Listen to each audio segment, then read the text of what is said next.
নমস্কার দর্শক বন্ধু ও শ্রোতা বন্ধুরা, আমি সুজয়।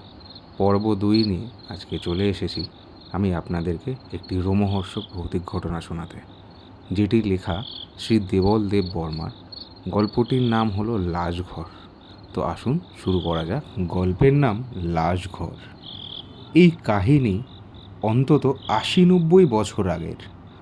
তখন গ্রামগঞ্জ কিংবা শহর সবই ছিল সাদামাটা। বড় বড় চকমিলান দালান বাড়ি কদাচিৎ চোখে পড়ত।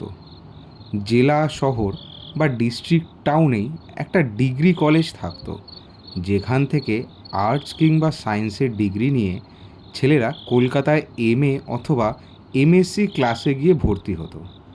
তখন এমন বাহারি প্যান্ট শার্টেরও চল হয়নি। ছাত্ররা অধিকাংশই ধুতি আর জামা পরে কলেজ করতে আসতো। মেয়েরা সালোয়ার কামিজ পরে বেরোনোর কথা চিন্তাও করতে পারতো না। তাদের পরিধেয় ছিল শাড়ি। বাঁকুড়ার হিল হাউসের পাশ দিয়ে যে রাস্তাটা পাটপুকুরের ডান দিক রেখে ফিডার রোড ধরে স্টেশনের দিকে চলে গেছে, তার একটা অংশ ছিল বেশ ফাঁকা। আদালত কম্পাউন্ডকে পিছনে ফেলে এগিয়ে গেলেই ডান দিকে বড়স্টাল স্কুলে প্রায় 2 মানুষ উঁচু দেওয়াল। এদিকটা বেশ নির্জন, মানুষের দেখা মেলা ভার। সবচেয়ে নিকটে যে বাড়িটা, সেটা ওই পাটপুকুরের মোড়ে গেলে চোখে পড়বে। নইলে কোর্ট চৌহদ দিকে পিছনে ফেলে এগিয়ে গেলেই দুপাশ ফাঁকা, উঁচু নিচু নাবাল জমি। শুধু রাস্তা থেকে প্রায় 20-25 হাত দূরে একটা পাকা বাড়ি, তা বেশ বড় সড়ো তো নিশ্চয়। ওটা কি লাশঘর, মর্গ, না কি যেন একটা ইংরেজি নামও আছে। যাদের অপমৃত্যু ঘটে কিংবা সাধারণ মানুষের চেয়ে একটু ভিন্নভাবে জীবনান্ত হয়েছে, তাদের ডেড বডিটা লাশঘরে আনা নিয়ম। ডোমের সাহায্যে সেই মৃতদেহ চিরে ফালা ফালা করে ডাক্তার তার মতামত দেন। এই মৃত্যু কেমন করে কিংবা কী কারণে হয়েছিল পরে জেনেছিলাম। এটাই নাকি পোস্টমর্টেম রিপোর্ট। কোর্ট কাচারিতে যখন এই অস্বাভাবিক মৃত্যু নিয়ে মামলা শুরু হয়, তখন এই পোস্টমর্টেম রিপোর্টটা নাকি সরকার পক্ষের প্রধান হাতিয়ার হয়ে দাঁড়ায়। সন্ধ্যের পর থেকেই এদিকটা শুনশান, নির্জন। অন্তত 4-5 লোক একত্র না হলে কেউ কোর্ট কাছারি থেকে বেরিয়ে অন্ধকার রাত্রিরে স্টেশনের দিকে হাঁটে না। আর রাত্রি 8টা বাজলে সাধারণ মানুষ তো দূরে থাক, যাক টহলদার পুলিশকেও কেউ এই পথ দিয়ে সাইকেল চালিয়ে যেতে দেখেনি। লাশঘর থেকে সামান্য দূরে রাস্তার ঠিক পাশেই 8-10টা লোহার পিপে পড়ে থাকতো। হয়তো এতে করেই কেরোসিন, বাদাম কিংবা অন্য কোনো তৈলজাতীয় বস্তু ব্যবসায়ী তার দোকান ঘরে এনে থাকবে। বিক্রি হওয়ার পর এগুলো আর কোথায় রাখবে, তাই ফাঁকা জায়গা দেখে পিপেগুলো এখানেই কিছুদিন ফেলে রাখত। তারপর সুযোগ সুবিধা বুঝে খালি ট্রাকে করে সেগুলো আবার যেখান থেকে এসেছে সেখানেই ফের মাল লোডিং করার জন্য পাঠিয়ে দিত। কোর্ট চৌহদ্দি পিছনে ফেলে যে পথটা পাটপুরকে ডাইনে রেখে ফিডার রোডের দিকে চলে গেছে, সেটা শুরুতে একটু ঢালু, তারপর অবশ্য সমতল পথ। একদিন নাকি একটা গেরো উটকো লোক একটু বেশি রাত্রিরে পাটপুর থেকে বেরিয়ে ফুরফুরে হাওয়া খেতে উঁচু পথটা ধরে আদালত বাড়িটার দিকে হাঁটছিল। হঠাৎ তার মনে হলো রাস্তার পাশে ডাই করে রাখা একটা পিপে হঠাৎ যেন রাস্তার উপর উঠে এলো।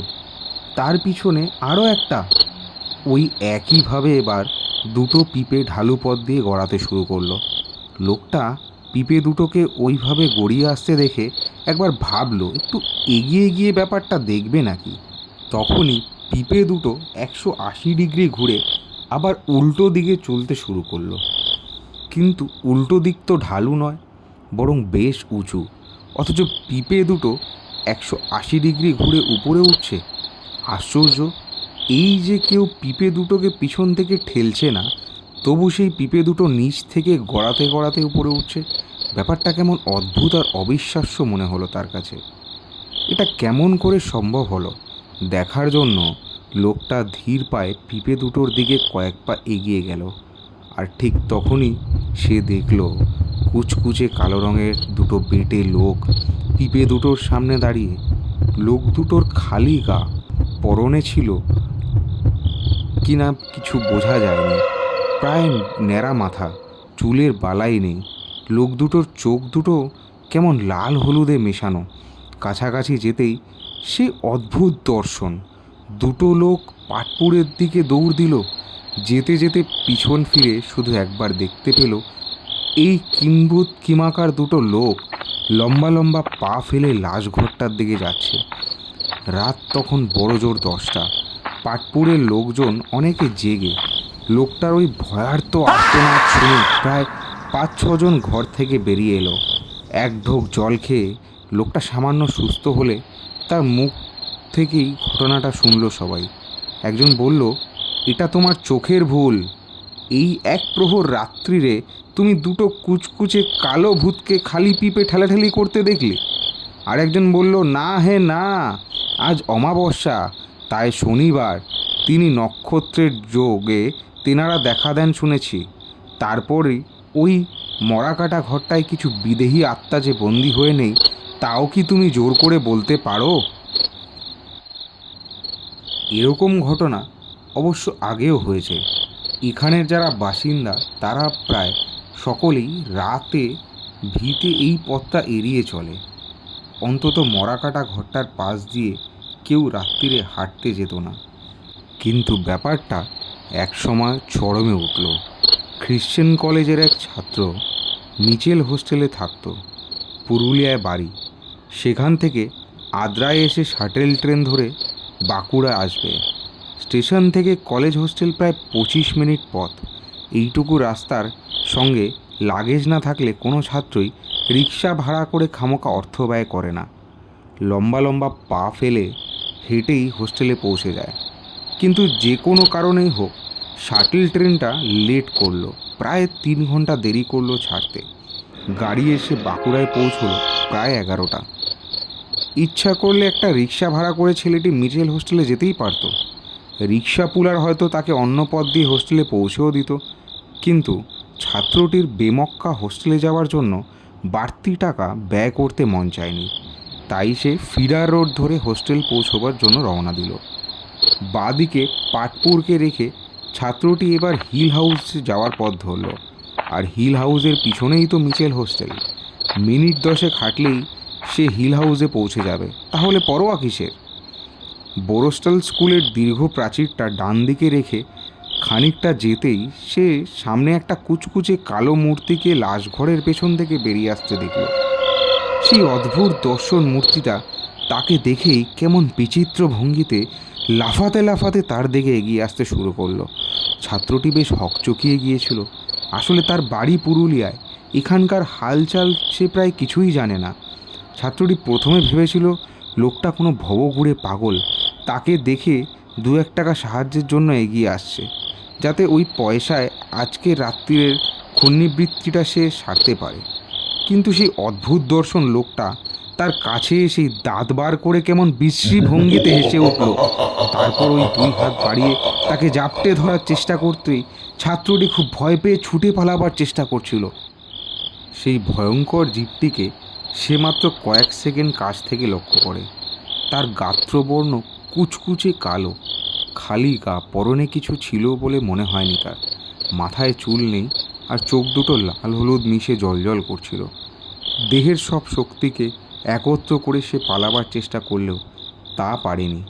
মাত্র 5-6 পা গিয়েই সে হুমড়ি খেয়ে পড়ে অজ্ঞান হয়ে গেল। এরপর কী যে ঘটত তা কেউ জানে না।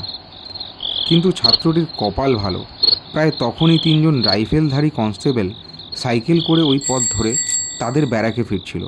ছাত্রটি অমনি অসহায় অজ্ঞান অবস্থায় পড়ে থাকতে দেখে তারা তাকে তুলে হাসপাতালে নিয়ে গিয়ে ভর্তি করে দেয়। সেই রাত্রিরে আর তার জ্ঞান ফেরেনি।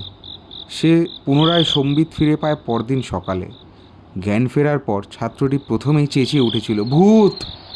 কালো কুচকুচে একটা ভূত লাশঘর থেকে বেরিয়ে আমার দিকে এগিয়ে আসছিল।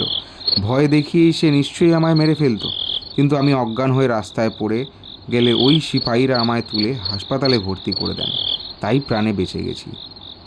এরপর কিন্তু এই ভুতুড়ে ঘটনার আর তেমন কোনো পুনরাবৃত্তি হয়নি। তার কারণ এখানকার বাসিন্দারা ম্যাজিস্ট্রেট সাহেবের কাছে জয়েন্ট পিটিশন করলে লাশঘর বা মঠটাকে এখান থেকে দূরে সরিয়ে নিয়ে যাওয়া হয়। এই ঘটনার একটা সমাপ্তি আছে। প্রায় 20 বছর পরে আমাকে একবার একটা সাহিত্য সভার আয়োজনে বাঁকুড়া আসতে হয়েছিল। স্টেশনে একজন উদ্যোক্তা আমায় রিসিভ করবার জন্য উপস্থিত ছিলেন।